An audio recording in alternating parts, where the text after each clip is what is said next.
Bismillahirrahmanirrahim. Assalamualaikum warahmatullahi wabarakatuh.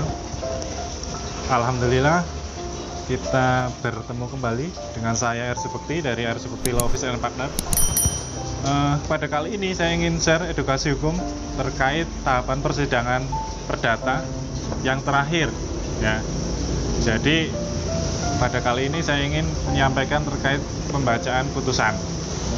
Setelah para pihak melewati tahapan-tahapan persidangan mulai dari mediasi, pembacaan gugatan, terus adanya jawaban, kemudian replik duplik, dilanjutkan lagi pembuktian, baik bukti pengajuan bukti tertulis maupun bukti berupa saksi-saksi, dan terakhir pengajuan kesimpulan, tiba saatnya hakim membacakan putusan.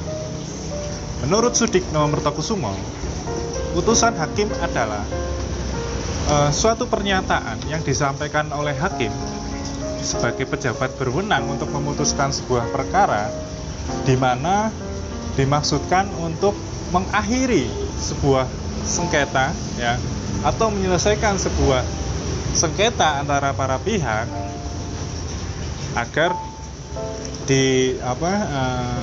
selesai perkara tersebut atau sengketa yang diperkarakan tersebut. Itu satu.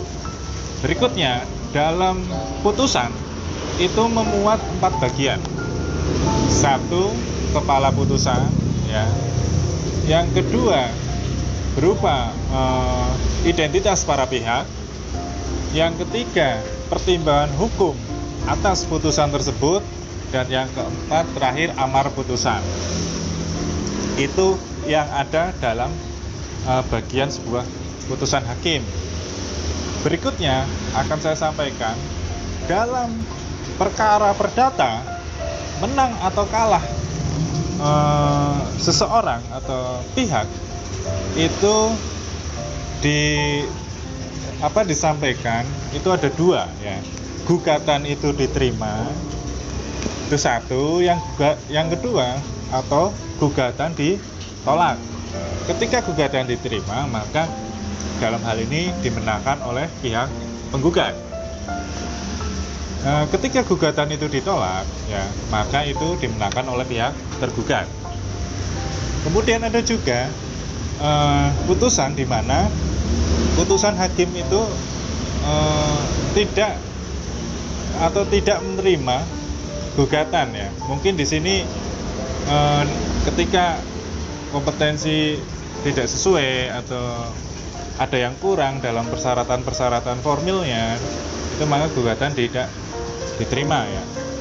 Selanjutnya ketika pembacaan putusan sudah disampaikan, maka majelis hakim itu memberikan kesempatan kepada para pihak untuk melakukan upaya hukum ya. Upaya hukum berikutnya umpama untuk banding dan lain-lain. Nah, ini tahapan persidangan perdata terakhir, pembacaan putusan. Semoga bisa dipahami ya. Dan ketika ada saudara-saudara yang ingin ya menyelesaikan sebuah perkara, baik perkara non litigasi ya, diselesaikan secara kekeluargaan, atau harus mengajukan sebuah gugatan, dalam hal ini masuk dalam perkara litigasi, maka bisa menghubungi kantor hukum kami ya. Insya Allah ketika kita mendapatkan konsultasi hukum dan ingin melanjutkan bagaimana baiknya perkara ini diselesaikan, insya Allah kami akan dengan senang sekali membantu ya. Semoga pembahasan tahapan persidangan yang kami bagikan dari awal sampai terakhir tahapan persidangan pembacaan putusan dapat bermanfaat untuk para saudara semuanya. Terima kasih atas perhatiannya. Wassalamualaikum warahmatullahi wabarakatuh.